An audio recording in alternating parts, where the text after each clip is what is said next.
Salut la famille, j'espère que vous allez bien. Dans cette petite vidéo, j'aimerais vous parler de la fausse doctrine de l'autorité papale. Pour ceux qui ne savent pas, l'autorité papale, c'est la doctrine qui croit que le pape de Rome est l'autorité suprême et l'autorité infaillible dans les doctrines et dans toute position morale et de l'écriture. Alors, je vais vous prouver à travers la parole de Dieu que c'est une fausse doctrine et je vais utiliser les versets que les catholiques aiment utiliser pour justifier leur croyance dans cette fausse doctrine.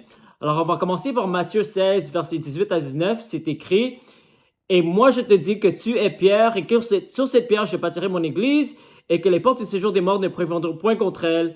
Je te donnerai les clés du royaume des cieux. Ce que tu liras sur la terre sera lié dans les cieux, et ce que tu liras sur la terre sera délié dans les cieux. » Alors, les catholiques aiment utiliser ce verset pour dire que la fondation de l'Église est sur Pierre. Mais si tu lis le contexte de ce passage, le verset avant ce passage, Jésus pose la question à Pierre: « Qui dis-tu que je suis? » Pierre lui dit: « Tu es le Christ, le Fils du Dieu vivant. » Jésus lui répond: « C'est pas le chair et le sang qui t'a révélé ça, mais c'est mon Père céleste qui t'a révélé ça. » Et c'est après qu'il dit que tu es Pierre. Et sur cette roche, je vais établir mon église, je vais bâtir mon église. Alors, c'est quoi cette roche? Parce que ça peut pas être la même chose que Pierre. Parce qu'il dit, tu es Pierre, et sur cette roche, c'est quoi cette roche? C'est pas Pierre. C'est la déclaration qu'il a dit que Jésus est le Fils du Dieu vivant. Alors, c'est ça la fondation de l'église. C'est sur cette fondation que l'église est bâtie. Parce que la fondation de l'église, c'est pas Pierre, c'est Jésus. Jésus est le pierre angulaire. Ça ne peut pas être Pierre. Après, quand c'est écrit, ce que tu liras sur la terre sera lié dans les cieux, ce que tu liras sur la terre sera délié dans les cieux. Maintenant, ce passage, Jésus a redit ce passage dans Matthieu 18, mais il dit que c'est pour tous les apôtres. C'était pas spécifiquement juste pour Pierre. Okay? Alors, Pierre n'était pas élevé au-dessus de tous les autres apôtres. C'est pour ça que les apôtres, ils étaient toujours en train de se débattre qui est le plus grand. Et qu'est-ce que Jésus a dit? Jésus a dit, celui qui devient comme un petit enfant, c'est lui qui sera le plus grand. C'est pas celui qu'on va glorifier, qu'on va mettre dans une position qui va déterminer toutes les lois et toutes les règles de l'Église universelle.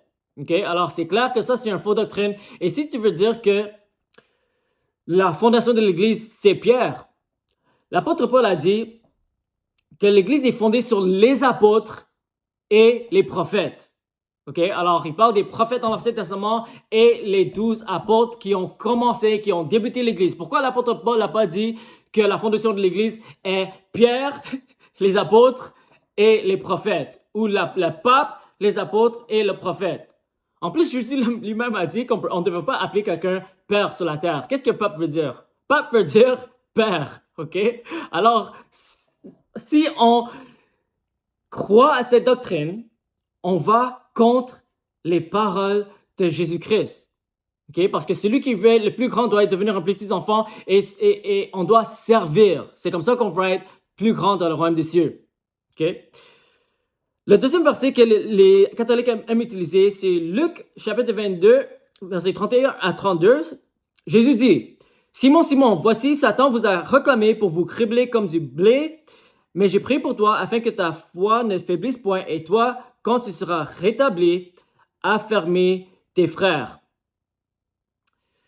Ok, alors ici, Jésus est en train de dire à Pierre que tu vas rétrograder. Pourquoi? Parce que tu vas renier Jésus. Tu vas me renier 3 fois. Et c'est ça qu'on voit que Pierre a renié Jésus 3 fois. Et après ça, Jésus l'a rétabli. Et comment il l'a rétabli? C'est qu'après que Jésus est mort et ressuscité de la mort, il a dit à Pierre: « Est-ce que tu m'aimes? » Et on va lire dans Jean 21, 15 à 17.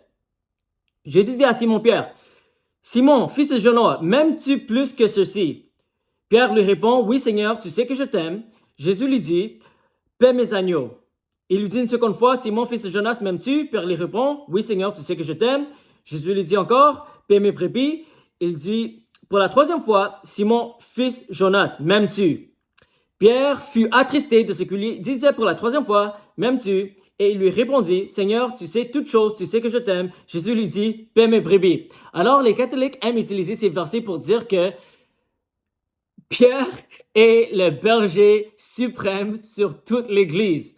Mais tu peux lire ce passage 1000 fois et tu vas jamais venir à la conclusion que Jésus est en train de dire que Pierre est maintenant l'autorité suprême sur toute l'Église et spécifiquement en Rome. Dans tous les versets que les catholiques utilisent pour défendre leur position, on voit nulle part que c'est écrit que ça doit être en Rome. OK? Et ça ne nous dit pas non plus que Pierre est le berger suprême sur l'Église. Quand Jésus est en train de poser la question, est-ce que tu m'aimes? Jésus était en train de le restaurer. Pourquoi? Parce que Pierre était rétrogradé, parce qu'il a régné Jésus 3 fois. Alors, de la même manière que Pierre a régné Jésus 3 fois, il a dit, je ne connais pas cet homme 3 fois, Jésus l'a donné une opportunité pour le restaurer en disant, Seigneur, je t'aime 3 fois. OK? Alors, ça, c'est les passages principaux que les catholiques aiment utiliser pour défendre leur position sur l'autorité du pape. Alors, clairement, ce n'est pas biblique. Tu peux lire le Nouveau Testament encore et encore et encore, 1000 fois, 1 million fois. Tu ne vas jamais venir à la conclusion que Pierre est l'autorité suprême et tous les papes dans l'histoire de l'Église sont l'autorité suprême et qui doit être en Rome. La seule raison pour laquelle la pape avait beaucoup de pouvoir dans le 5e, 4e siècle, c'est parce que Rome était l'empire le plus puissant au monde. Alors, naturellement, on disait que les villes et les pays qui ont le plus de pouvoir, le plus d'influence, c'est eux qui auront plus, les dirigeants de leur église vont avoir plus d'influence. OK? Mais c'est seulement dans le 5e siècle que les catholiques commençaient à utiliser ces versets pour défendre leur position sur l'autorité du pape. OK? C'est clair dans la Bible que c'est Jésus qui est l'autorité suprême. C'est Jésus qui est le berger suprême. C'est pas un homme. Et Jésus est le seul médiateur entre Dieu et les hommes et c'est la seule personne qui est infaillible. Okay? Alors, on ne doit pas mettre notre foi sur le pape parce que clairement, ce n'est pas biblique. Et même Pierre lui-même n'a jamais dit que c'est moi qui ai l'autorité suprême sur l'Église. On peut lire même les écritures de Pierre. On ne voit pas une seule fois où Pierre dit qu'il est l'autorité suprême de l'Église. Et même quand on lit les écritures de Paul, il dit jamais que Pierre est l'autorité suprême de l'Église. Mais au contraire, Paul a reproché Pierre parce que Pierre il pratiquait l'hypocrisie. Pourquoi? Parce qu'après qu'il a prêché aux non-juifs, quand il était avec les juifs, il faisait semblant comme s'il ne pouvait pas associer avec les non-juifs. Et Paul l'a reproché à sa face. C'est ça que la Bible nous dit dans le livre de Galates. Alors, si on lit le Nouveau Testament sans être influencé par nos traditions ou par nos parents ou par les fausses doctrines que l'Église catholique nous partage, ça va être clair que cette doctrine n'est pas biblique. Il y a plusieurs passages dans la Bible qui nous disent c'est quoi la qualification pour un ancien, pour un diacre, mais pourquoi ça va jamais nous dire c'est quoi la qualification pour un pape? Et quand on lit les Actes des Apôtres, c'était quoi les structures de l'Église? Il y avait les 12 apôtres, il y avait des anciens et il y avait des diacres.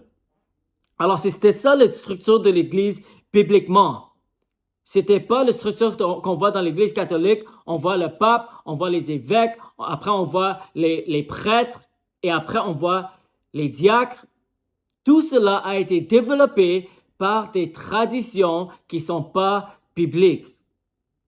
Alors, j'aimerais vous encourager de tout simplement lire la parole de Dieu et si vous voulez, lire les Écritures en contexte, les Écritures que les catholiques utilisent pour défendre sa position et tu vas voir clairement noir et blanc, que ce n'est pas biblique et c'est des fausses doctrines.